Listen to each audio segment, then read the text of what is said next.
Te bénissons, nous te rendons toute la gloire. Merci pour cette parole que nous allons maintenant donner. Et nous croyons, Saint-Esprit, que c'est ta parole. C'est toi qui vas parler ce matin à ton peuple.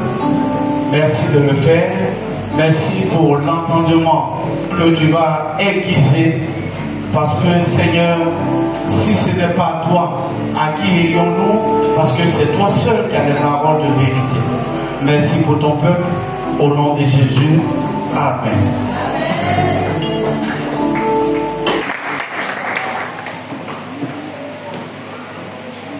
Bien-aimé dans le Seigneur, je te salue, je te dis merci pour ta présence dans la maison de ton Dieu.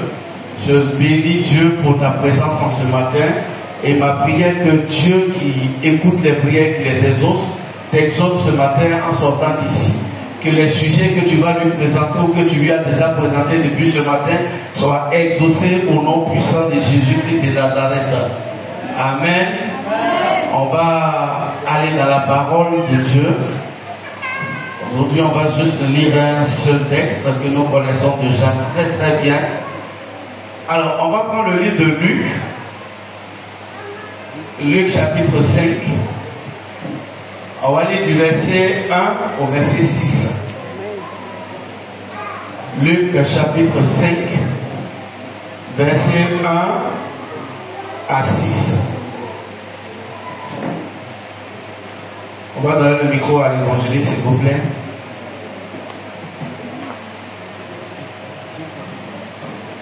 Luc chapitre 5, verset 1 à 6.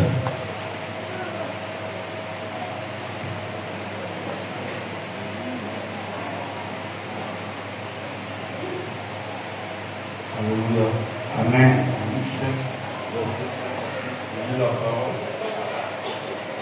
Comme Jésus se trouvait auprès du lac de Génézareth, que la foule se pressait autour de lui pour entendre la parole de Dieu.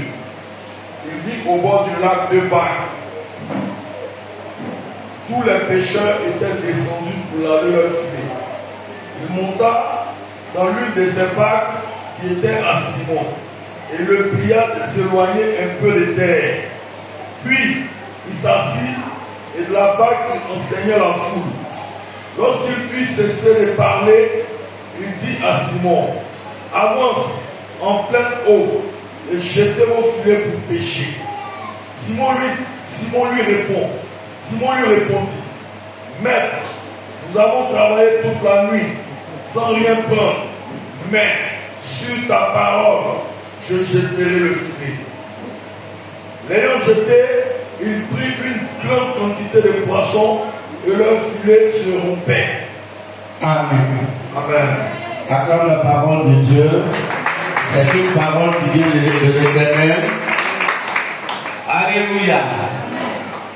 Bien-aimé dans le Seigneur, ce matin, le thème de mon message, c'est tu as encore une raison de croire. Tu as encore une raison de croire. Alors, c'est l'histoire d'une pêche miraculeuse. Certains appellent ça l'appel de l'apôtre Paul, Pierre, l'appel de Pierre. Mais il s'agit ici d'une histoire, très belle histoire. C'est que Jésus, au chapitre 4, était en Galilée, où il a fait beaucoup d'exploits. Il a guéri les malades, il a fait beaucoup de miracles. Et les gens ne voulaient même pas qu'il quitte la Galilée. Et Jésus va leur dire, non, il faut que j'aille ailleurs aussi pour annoncer la parole de Dieu. Il faut que j'aille annoncer aussi l'évangile ailleurs. Donc c'est comme ça. Jésus va quitter la Galilée et il va arriver à Génézareth. Alors, il arrive là, et puis la foule l'attend au bord du lac. Et comme les gens sont là, et peut-être qu'ils sont tout le long du lac, il va donc falloir que Jésus se mette quelque part pour qu'il leur prêche la parole et qu'ils puissent le voir et l'entendre aussi. Et c'est comme ça, Jésus va rencontrer deux barques, c'est-à-dire deux pirogues. Et ces pirogues-là, quand Jésus approchait, il y avait des hommes qui étaient dans ces pirogues, ou qui étaient dans ces pirogues, et qui ont pêché toute la nuit. Toute la nuit. En Israël, la nuit commence à 18h. Toute la nuit jusqu'au matin. Et ils n'ont rien pris. Et certainement dans ce découragement, ils étaient en train de laver les filets. Frère, je t'assure, quand tu vas à la pêche, quand tu as fait une bonne pêche, c'est rare que tu laves les filets. Parce que tu es très content de vite rentrer pour nourrir et pour donner la nouvelle à ta famille. C'est rare. Mais quand la pêche n'est pas bonne, comme celle que Pierre et ses amis ont fait, pour effacer la honte, pour perdre le temps, pour ne pas que les gens disent pourquoi il est venu tous les mêmes vies, tu es obligé de laver les filets et de les ranger. Donc ces personnes-là étaient en train de laver les filets et de les ranger. Je précise que la nuit commence déjà depuis 18h.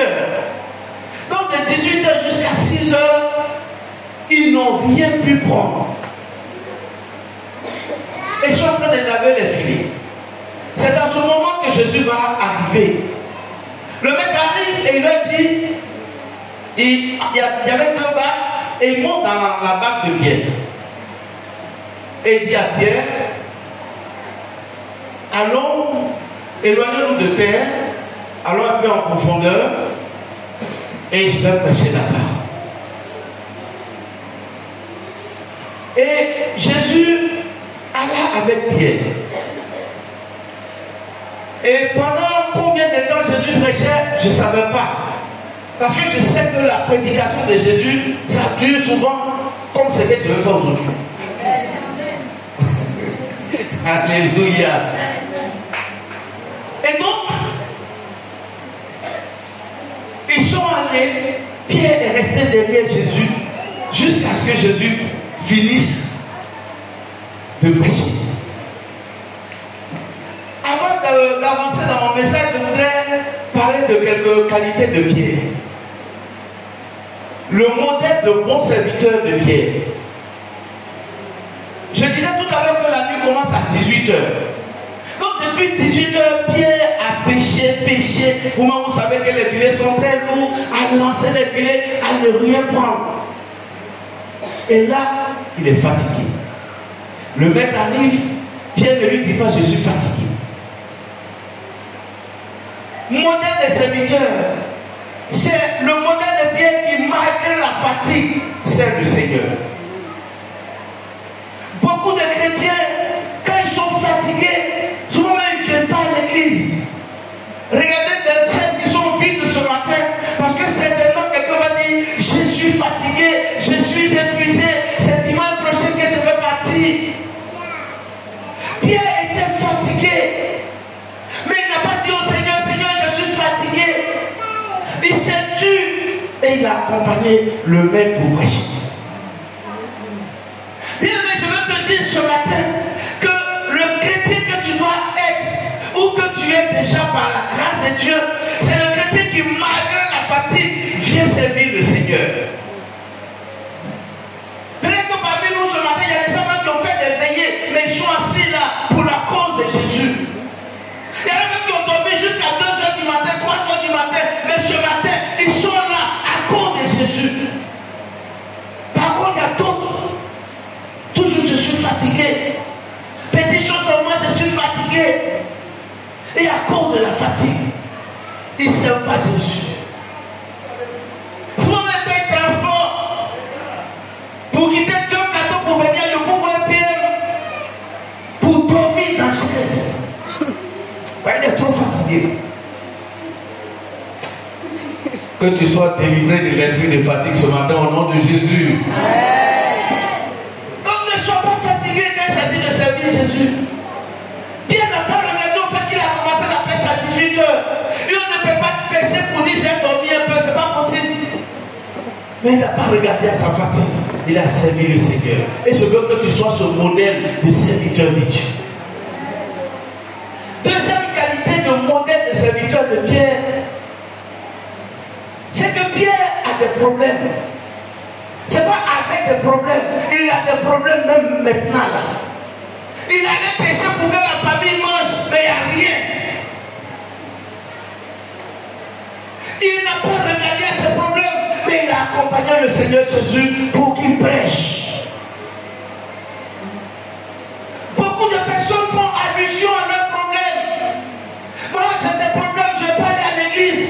C'est quand je serai bien que je vais aller à l'église. Souvent, même quand tu vas évangéliser, les gens vont dire j'ai des problèmes. Quand tout va aller bien, là, je vais aller servir Dieu. Mais quand tout va aller bien, c'est vraiment le jour où tous les problèmes finiront, c'est que tu es mort parce qu'il n'y a pas d'homme sur la tête qui n'a pas de problème. Il faut que tu serves le Seigneur.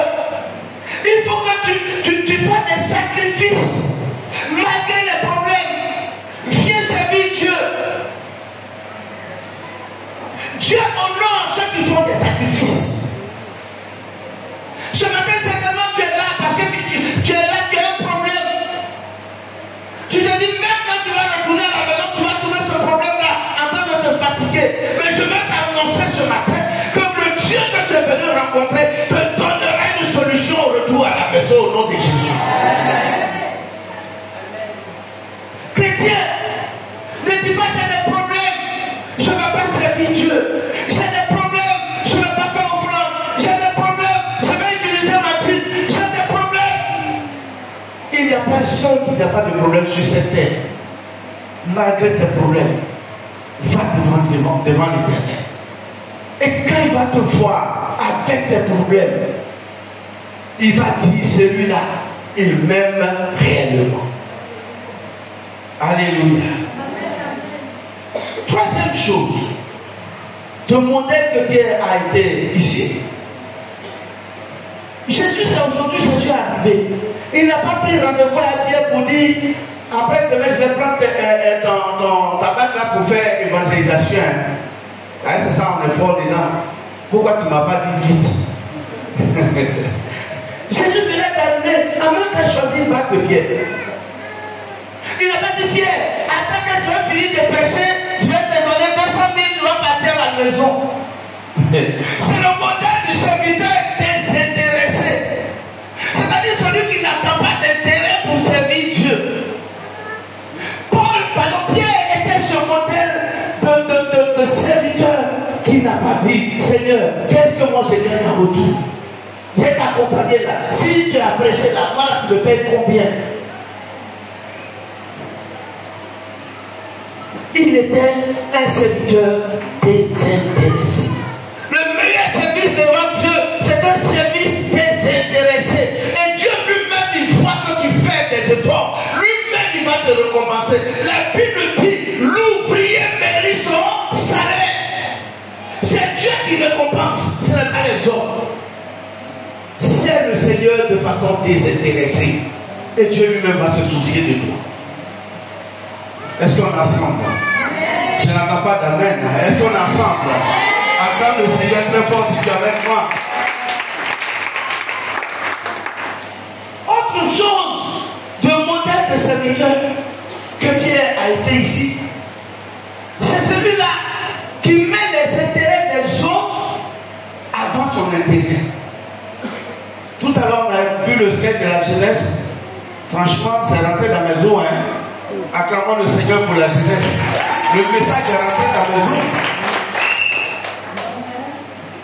Le modèle que Pierre nous présente, c'est celui qui voit les intérêts des autres avant son intérêt. Pourquoi? Pierre était fatigué, il n'a rien pris. Il ne sait même pas comment il va se justifier devant ses parents ou devant sa famille. Mais Jésus lui dit, accompagne-moi. Mais si Pierre dit, Seigneur, je ne veux pas, cette grande foule qui est venue, qu'est-ce qu'elle va devenir? À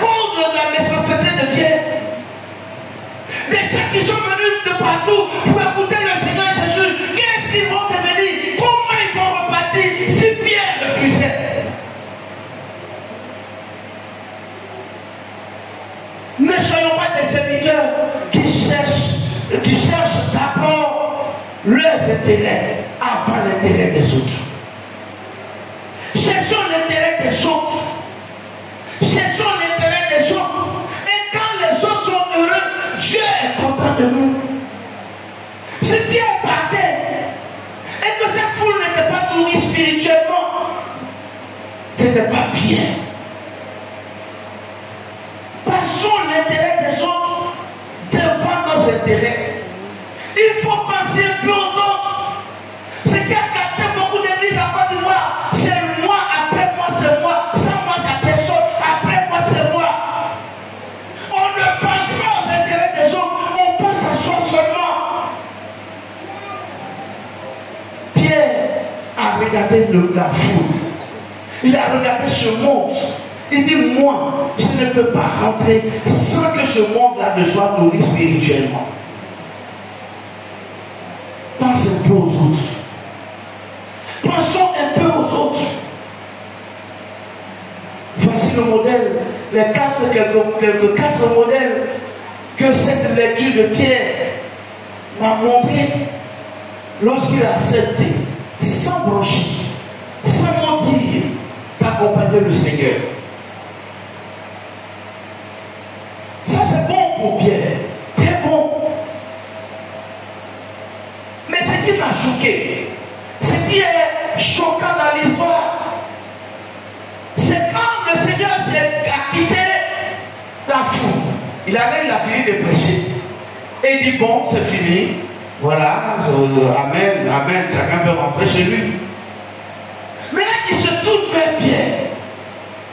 Il dit, Pierre, au verset 4, la Bible dit, lorsqu'il lui cessait de parler, il dit à Simon, alors c'est Simon Pierre, avance en plein nom, jetez vos filets pour pêcher. Et Simon lui répondit, mais nous avons travaillé toute la nuit sans rien prendre. Attends, quand il s'agissait des autres, tu n'as pas parlé. Mais quand il s'agit de toi-même, tu commences à raisonner. Quand il s'agit des autres, tu as laissé parce que c'est Jésus qui parle. Mais quand il s'agit de toi-même, ce n'est plus Jésus qui parle. C'est ton ami qui parle. Je n'ai pas compris, c'est un peu ce Pierre. Quand il s'agit des autres, Pierre était obéissant, respectueux. Mais quand il s'agit de lui-même, il a commencé à raisonner. Pourtant, c'est le même Jésus qui est là. Alléluia. Alors, ça m'a fait penser à une chose. Beaucoup de chrétiens aujourd'hui dans la maison de Dieu, nous pensons qu'il y a des choses que Dieu peut faire et il y a des choses que Dieu ne peut pas faire. Pour Pierre, Jésus est bon pour nourrir spirituellement les gens, mais il n'est pas capable de nourrir son ventre. Pierre croyait en un Jésus enseignant, mais il ne croyait pas en un Jésus qui peut mettre du poisson dans sa barque. Il croyait en Jésus qui pourrait nourrir l'âme, mais il ne croyait pas en Jésus qui pourrait nourrir le corps. Et c'est comme ça, nous sommes. On vient à l'église dimanche pour louer Jésus, on est content. Mais à la personne qu'on a un problème, on pense que Jésus ne peut pas résoudre.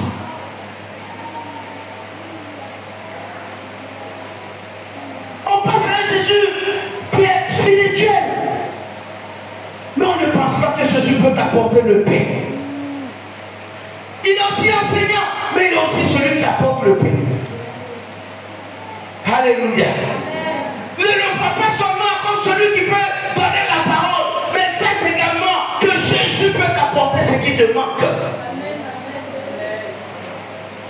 Jésus est un Dieu capable. Il est fidèle dans tous les domaines. Ce n'est pas seulement dans le domaine des autres, mais toi dans ton domaine il ne peut pas. Ce n'est pas vrai.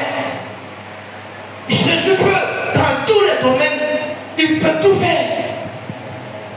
Il est capable. Il est fidèle dans tous les domaines. Le Dieu que tu sais, bien-aimé, c'est un Dieu qui a tout totalement. Il n'a pas tout partiellement pour que tu puisses le compléter. Il veut seulement que tu lui donnes ton cœur. Ne crois pas que peux rien faire. Ne crois pas ça. Il est ton Père. Il voit tout.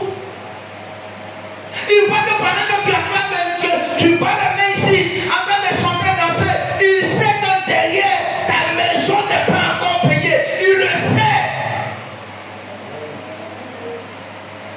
Ne pense pas qu'il est le Jésus qui peut te dire ceci, mais qui ne peut pas t'aider à payer ta maison. De la façon il te nourrit spirituellement, il est capable de te nourrir matériellement. Alléluia. Dieu voit tout ce que tu vis comme problème. Bien, mais je te répète ce matin que tout ce que tu traverses, Dieu le sait. Parce qu'aujourd'hui, il y a des situations pour lesquelles tu ne peux plus prier parce que tu dis Dieu ne peut pas. Ce matin, je t'annonce un Dieu qui peut tout. Tu n'as pas compris. Je t'annonce un Dieu qui peut tout dans ta vie. La Bible dit, il est le Dieu qui guérit les malades. Il est la force de ceux qui sont faibles. Il est l'œil de l'aveugle. Il est le pied de l'escompier. Il est le courage de ceux qui sont intimidés. Il est le défenseur des veuves. Il est le père des orphelins. Il est le numéro de téléphone de ceux qui n'ont personne dans leur vie. C'est ce Jésus-là que je t'annonce ce matin. C'est lui qui est l'avocat de ceux qui sont accusés injustement. Il n'y a pas un domaine où Jésus va dire ça, je ne peux pas, mais dans l'autre, je peux. Dans le livre de Matthieu, chapitre 2, la Bible parle d'un paralytique. Comme Jésus prêchait, puis il y avait la foule, les gens ne savaient pas où passer le paralytique pour que Jésus le touche. La Bible dit qu'ils ont fait un trou au plafond. Et ils ont déposé ce monsieur-là. Quand ils l'ont déposé dans la maison où Jésus se trouvait, Jésus le guérit. Et Jésus lui dit, va, tes péchés te sont pardonnés. Et ce qui était là était étonné. Lui, comment il peut dire qu'il peut guérir et qu'il peut pardonner les péchés? Et Jésus lui pose la question, mais vous-même, qu'est-ce qui est difficile? Est-ce de guérir le malade ou bien pardonner les péchés? Bien, mais le Jésus qui guérit le malade, c'est le même Jésus qui peut pardonner les péchés. Le Jésus qui te donne aujourd'hui la parole que tu écoutes, c'est le même Jésus qui est capable de guérir la maladie dont tu souffres. Qu'est-ce qui est compliqué? Tes péchés te sont pardonnés ou bien, je t'annonce ce matin, Dieu peut te bénir à gauche, il peut te bénir à droite, il peut te bénir devant, il peut te bénir derrière. C'est un Dieu qui peut te bénir de façon inconditionnelle. Alléluia. Dans Matthieu 4, la Bible dit, il a enseigné des gens, et quand ils ont fini le soir, les apôtres approchent, ils disent, Seigneur, bon, on va les libérer, ils vont aller chercher à manger. Je lui dis, mais comment ils vont partir? Ils sont restés jusqu'à on les enseignait. Le soir, après, ils n'ont pas parti. Ils vont partir comment? Ils vont rester ici. C'est ici qu'ils ont été enseignés. C'est ici qu'ils vont manger. Bien, mais je te dis, c'est ici que tu as enseigné. C'est ici que tu mangeras. C'est ici que tu travailleras. C'est ici que tu te marieras. C'est ici que tes enfants seront bénis. Les enfants de tes enfants seront bénis ici. Parce que c'est ici qu'ils te nourrit. Alléluia. Comment ils vont partir? C'est ici qu'ils sont nourris. On leur enseigne la parole, puis ils vont aller chercher à manger. Je déclare dans ta vie que c'est ici que Dieu te donne la parole. C'est ici qu'il va envoyer la plus grande des bénédictions sur ta vie. Une bénédiction à laquelle tu ne t'attends pas. Parce qu'il est le Dieu qui bénit. Alléluia. Donc toujours dans Matthieu, dans Luc 5 que nous venons de lire. Il était au bord du lac. Je lui dis, j'étais mon fille. La Bible dit, ils ont eu tellement de poissons. Tellement de poissons. Bon, je ne sais pas comment les poissons sont rentrés dans leur bac et dans leur filet, pardon. Mais je sais une chose. Jésus a rassemblé près d'eux les poissons dont ils avaient besoin. Ce matin, je veux t'annoncer que le Jésus que tu connais va rassembler autour de toi toutes les bénédictions dont tu as besoin pour grandir, toutes les bénédictions dont tu as besoin pour évoluer, toutes les bénédictions dont tu as besoin pour t'enrichir. Jésus va les rassembler autour de toi.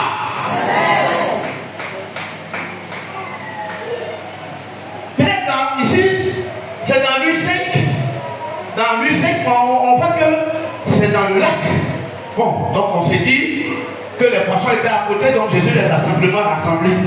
Mais dans Matthieu 4, dont je parlais, ils étaient au désert. Jésus les fait asseoir sur les herbes. Il dit asseyez-vous, asseyez-vous, asseyez-vous. Ils sont assis. Et il a demandé combien de poissons vous avez. Les gens ont donné le nom. La Bible dit il a multiplié les poissons. Je me pose la question. Ici, dans le lac dont on parle, les poissons pouvaient être à côté. Mais dans le désert, où se trouvaient les poissons? Certainement, Jésus a créé ces poissons. Ce matin, je veux t'annoncer, si les bénédictions ne sont pas autour de toi, Jésus est capable de créer des bénédictions pour toi. Il est capable de créer des grandes bénédictions pour toi. Il est capable de créer des bénédictions auxquelles tu n'attendais pas. C'est ce Dieu. Ne pense pas qu'il est bon dans certains domaines et il n'est pas bon dans d'autres domaines. Certainement, il y a des sujets pour lesquels tu dis non, Jésus ne peut plus. Là, Jésus ne peut pas. Mais ce Dieu, il est capable de grandes choses. Il est capable de grandes choses. Donc ici, ce que je disais, c'est que Pierre croyait que Jésus est capable pour certains, mais il ne peut pas pour d'autres comme lui. Maintenant, il va dire à Jésus, mais on a péché toute la vie et on n'a rien de fait. Si tu veux relire, si tu veux bien, Simon lui répondit, mais nous avons travaillé toute la nuit sans rien prendre, mais sur ta parole, je jetterai le filet. Jésus, Pierre fait d'abord une objection. Jésus dit quelque chose, il fait une objection, ou tout simplement il murmure, comme Sarah, que les anges ont trouvé, on dit, l'année prochaine tu auras un enfant, et puis la Bible dit, elle a commencé à rire. Donc elle s'est moquée. À peu près la même chose. Pour parler bon français comme les juristes qui sont assis parmi nous, Pierre a commencé à respecter. C'est ça, non? C'est un gros mot des juristes. Pierre a commencé à respecter. Mais dans cette obsession de Pierre, j'ai trouvé des éléments qui sont, je veux dire, qui empêchent la foi des chrétiens d'évoluer. Ce qui a empêché la foi de Pierre ici, il y a des éléments dedans qui empêchent le chrétien d'évoluer. Premier élément. Jésus dit à Pierre, dit Simon, avance après nous. Et Simon dit, Seigneur, nous avons travaillé. Est-ce que Jésus a dit vous? Il a parlé à qui? Il a parlé à Simon. Mais Simon répond par rapport au groupe. Ce qui fatigue la foi des chrétiens, c'est la généralisation de leur cas. Parce que ton cas est similaire à l'autre, tu dis, comme c'est lui aussi, comme l'autre aussi n'a pas trouvé, donc moi si je n'ai pas eu, c'est pas grave.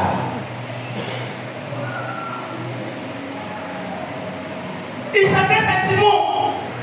Et souvent nous prenons des choses négatives, et quand ces choses-là, quand nous les généralisons, nous croyons que c'est normal. À l'époque, quand nous étions à l'école primaire ou au collège, nous autres dans nos différents échecs, alors quand tu passes le bac, ça n'a pas marché, que le premier des classes même n'a pas eu, le bac a été difficile, le premier même n'a pas eu. De la classe. Alléluia. Donc, toi, ton échec, là, c'est le premier là qui est important. Donc souvent on généralise les situations pour que nous nous consolions.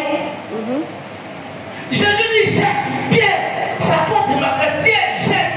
Mais Pierre a dit, on a travaillé, nous avons travaillé. Quelle généralisation? Le cas des autres, est-ce que c'est ton cas? Ce matin, je suis venu te dire que ce qui arrive aux autres est pour eux. Toi, ton cas est ton cas. Vous n'êtes pas même chose. En chacun, Dieu a déposé une grâce particulière.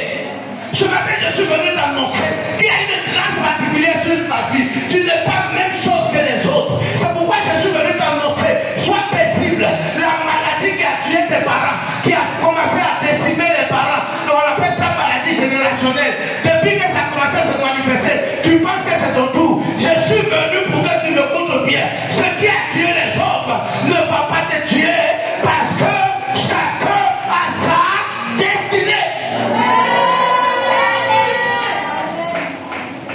Alléluia. David, quand il était jeune, il va arriver sur le champ de bataille et il va trouver le Philistin Goliath en train d'insulter tout le monde. Ses grands frères étaient là, on les insultait.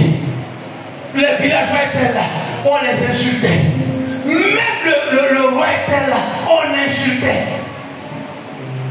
Et David arrive et dit, bien, c'est vrai que le cas du roi c'est le roi.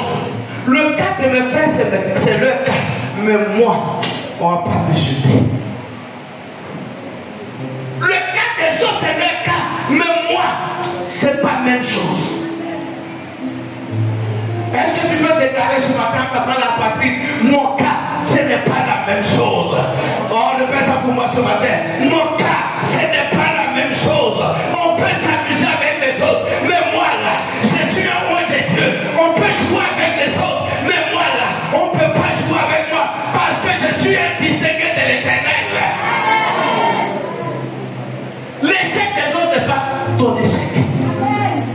Dans le livre de 1 Pierre, chapitre 2, verset 9, la Bible dit, vous au contraire, vous êtes une race élue et sacerdoce royal. Tu vois maintenant que tu n'es pas la même chose avec eux. Toi qui es enfant de Dieu, tu es au contraire une race élue. Tu te comportes. Parce que l'autre en fait, tu dis c'est moi si j'ai fait. Non, vous n'avez pas la même destinée. Vous n'avez pas la même destinée. Je veux me permettre, avec la permission de maman avocat, quand la maman avocat au début, je crois, elle voulait présenter leur thèse pour être cadre de la CIE, les gens sont venus le voir parce qu'elle a fait le témoignage très court pour dire, bon, on vous exhorte, vous allez passer le concours parce que vous êtes choisi. Elle m'avait dit, c'était autour de 9. Après, elle revient me dire, ah, pas ça. Nous là, ils ont pris les autres. Mais non, on me dit, moi, je ne vais pas passer cette année. J'ai dit, on va prier. On a prié le Seigneur. Elle est partie. Après des jours, après elle est revenue, elle dit, ah, ma soeur, on dit, je peux faire, mais à mes propres frères. C'est ça, non, maman? J'ai dit, ma fille, ça, c'est déjà une ouverture. Prions seulement. Dieu va faire. Et elle a fait certainement ses propres frères. Et à la veille de sa soutenance, elle est venue et dit, ah, pas ça. Hey, c'est demain. Hein? J'ai dit, ma fille, viens, on va prier. Je sais une chose. Le Dieu que tu adores, c'est le Dieu de la prééminence. Tu seras la tête et non à la queue. Le lendemain, à 18h, m'appelle. Pense ça. Je suis en crise et j'ai eu la meilleure note. Alléluia. Alléluia. Je vais t'annoncer ce matin. Vous pouvez marcher ensemble, mais vous n'êtes pas la même personne. Oui, ça veut répéter que les gens vont jouer. Mais dis désormais, moi là, ma destinée est autre que la destinée des autres. Dans le Japon dit, on vient au monde un à un. village par village. Donc ta destinée ne m'intéresse pas. Mais moi, ma destinée là, elle est particulière. Alléluia. Il y avait 2 bacs. Ah, excusez-moi, aujourd'hui j'ai trop de choses à dire, mais c'est pas grave. On va y arriver. Quand je suis arrivé, il y avait 2 bacs. Il y avait la foule, il y avait les pécheurs, il y avait les assistants, il y avait même ceux qui sont venus se faire évangéliser. Mais c'est bien sûr que Jésus a appelé. Ce matin, je suis venu te dire, ne regarde pas les autres qui sont dans la même société que toi. Ne regarde pas les autres qui sont dans le même travail que toi. Ne regarde pas les autres qui font le même commerce que toi. C'est toi seul et toi seul que Jésus a appelé. Tu n'es pas n'importe qui. Acclame le Seigneur pour toi.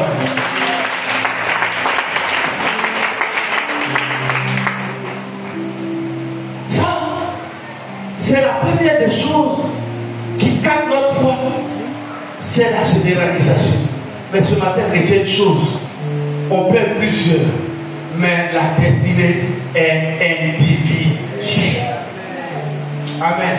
Amen. Non, ne joue pas avec ta destinée. Il ne faut pas t'inquiéter. On dit que oui, nos parents là, ils sont morts comme ci, comme ça. Mais moi, j'arrive, je trouve l'âge. Je t'annonce ce matin que tu vas trouver l'âge, là, tu vas te dépasser, tu vas vieillir. Les enfants de tes enfants vont te trouver parce que tu ne mourras pas avant ton temps. Deuxième chose. Là, je peux durer parce que le temps me presque. Deuxième chose, ce sont les efforts fournis. Pierre dit, nous avons trop travaillé. Seigneur, on a trop travaillé, on a fourni trop d'efforts, on n'a rien pris, on a fait trop d'efforts. Puis ils ont mis l'intelligence en jeu. Après nous, on dirait, non, changeons de position. Ils sont allés de l'autre côté de là, ils n'ont rien trouvé. Ils viennent dire, bon, certainement, les hameçons qu'on a utilisés là, ça ne porte pas chance. Changeons d'hameçon. Pour tous ceux qui sont péchés ici, on connaît. Ils ont changé d'hameçon, ça n'a rien donné. Il dit, peut-être c'est un pas qu'on a mis dedans là, qui n'est pas de chance. On a qu'à creuser autre pas. Ils ont mis dessus rien.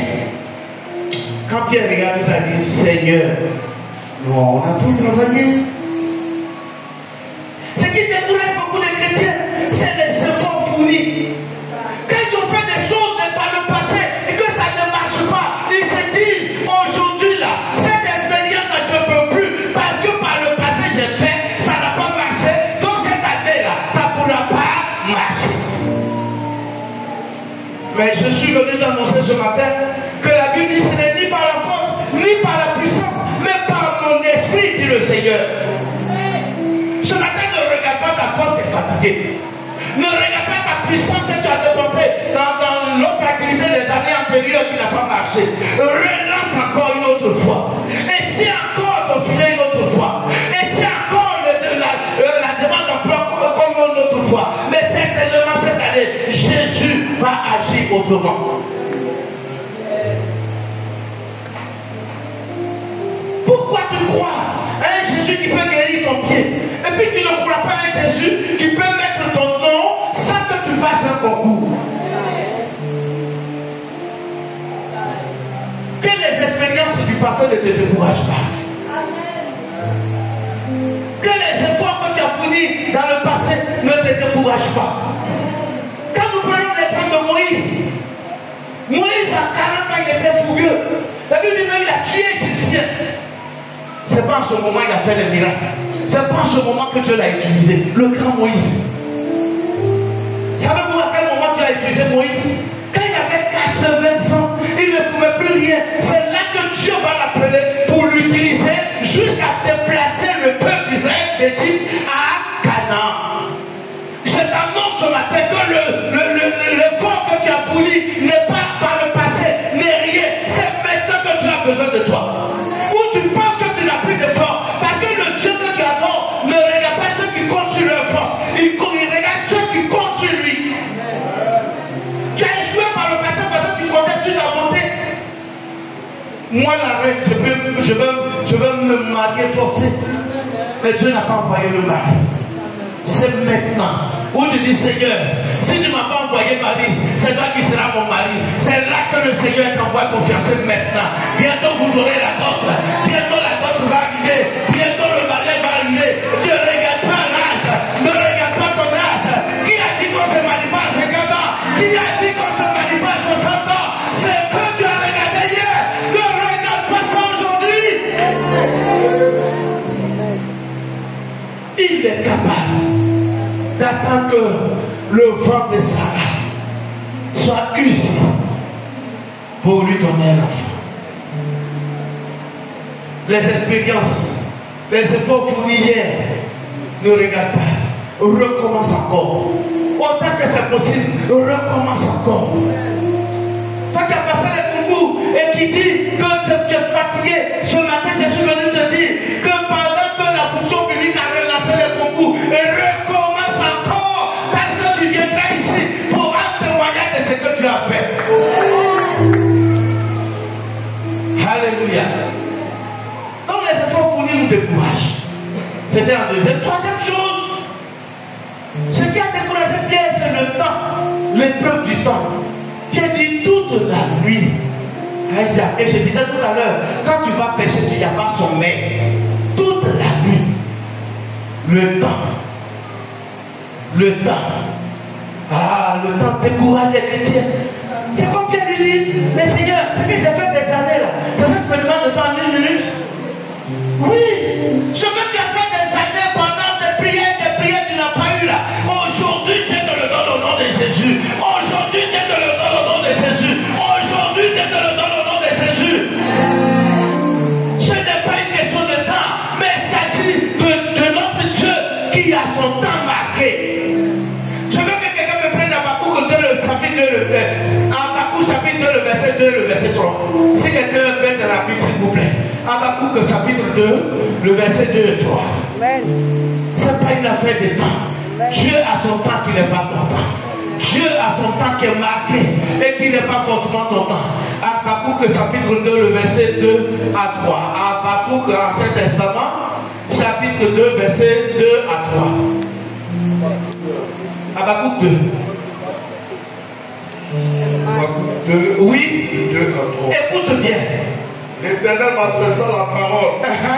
Et il dit, écris la prophétie. Écris la prophétie. Grave la sur des tables. Grave la sur des tables.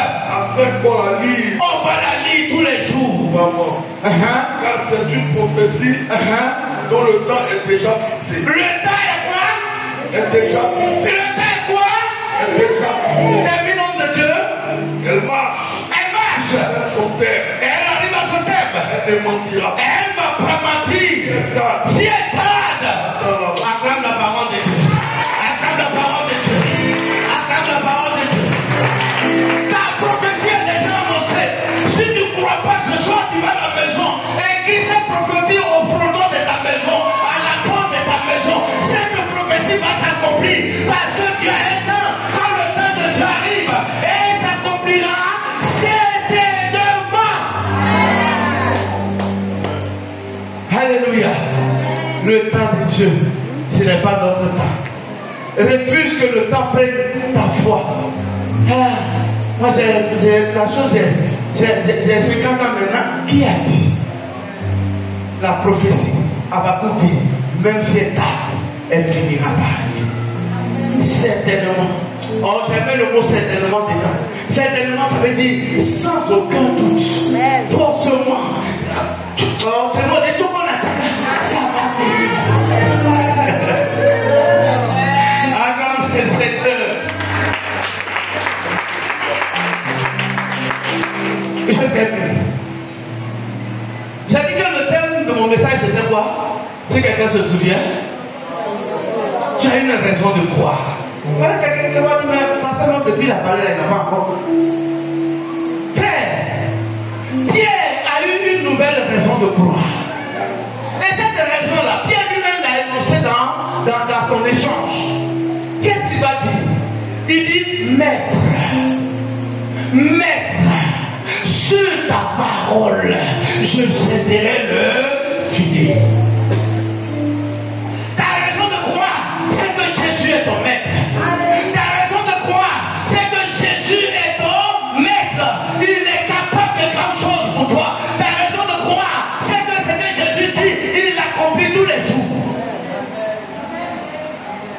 Bible dit, il est Jéhovah Jireh, celui qui pourvoit, il est Jéhovah Sabaoth, il est Jéhovah Nissi, c'est lui-là. Tous ces grands noms-là sont comprimés en Jésus. C'est que tu cherches. Jésus peut te t'apporter. Et Pierre a compris ça. Il dit, maître. Est-ce que quelqu'un peut appeler Jésus maître ce matin? Est-ce que tu peux appeler Jésus maître ce matin?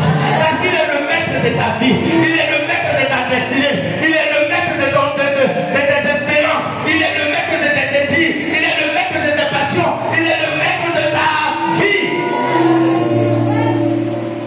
Sur ta parole. Je suis venu te dire ce matin, Jésus a une parole pour toi. Jésus a une parole pour toi. Jésus a une parole pour toi que tu ne dois jamais négliger. C'est qu'il dit dans le livre de Josué chapitre 1 au verset 9b, il dit, je serai avec toi dans tout ce que tu entreprendras. Alléluia. Il n'a pas dit dans tout ce que tu entreprendras, mais il dit, mais toi-même, tout ce que tu entreprendras, je serai avec toi. Ce matin, je suis venu te dire que ton Dieu que tu adores, Jésus-Christ de Nazareth, qui est ton maître, a une parole. Il a dit, tout ce que tu entreprendras, lui, il sera avec toi. C'est pourquoi ce matin, je t'ai mis pour te dire, ne crains point. Ne laisse pas ta foi prendre le coup pour rien. À cause de la généralisation des choses, à cause des efforts fournis, à cause de l'épreuve du temps, à cause des expériences négatives dans le passé. Mais regarde ton Dieu. Il t'a vu hier faire une pêche toute la nuit sans prendre un seul poisson. Mais ce matin, il a dit simplement une petite parole. Cette parole va ouvrir des grandes portes dans ta vie. Il dit, lance encore ton filet. Bien-aimé dans le Seigneur, ce matin, je te dis, essaie encore. Tu as plus de raisons de croire. Parce qu'en essayant encore, je t'annonce par les paroles de Dieu que ce que tu n'avais pas eu par le passé, tu l'obtiendras aujourd'hui même. C'est toi debout, je vais prier.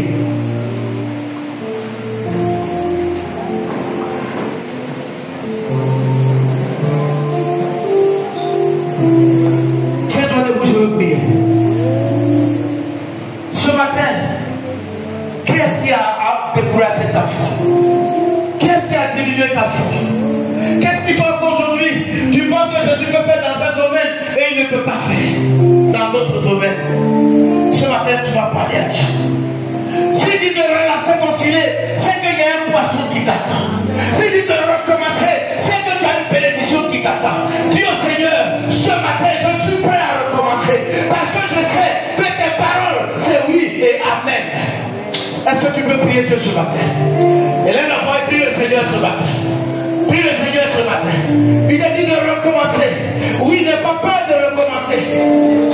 La Bible dit, on peut repartir à zéro. On peut tout recommencer. Mais avec Jésus pour le Seigneur. Ce matin, prie le Seigneur. Tu vas repartir à zéro. Et le Seigneur qui t'ordonne de recommencer, il sera avec toi. Tu vas repartir à zéro. Recommence encore. Il ne t'a pas abandonné. Ne vois pas que ton âge est plus puissant que Dieu. Ne vois pas que tes expériences du passé sont plus puissantes que Dieu. Ne vois pas que tes échecs du passé sont plus puissants que Dieu. Ce matin, c'est qui dit, il le fera pour toi. Et je suis certain. Oh, je veux quelqu'un qui prie Dieu ce matin. Qu'est-ce qui t'a découragé? Quelle expérience du passé a touché ta foi? Qu'est-ce qui fait qu'aujourd'hui ta foi a failli? Ta foi est en train de s'affaiblir. Ce matin, je te dis de recommencer. Ce matin, je te dis de lancer encore ton filet. Parce qu'il est Dieu. Parce qu'il est Dieu. Parce qu'il est Dieu. Parce qu'il est Dieu.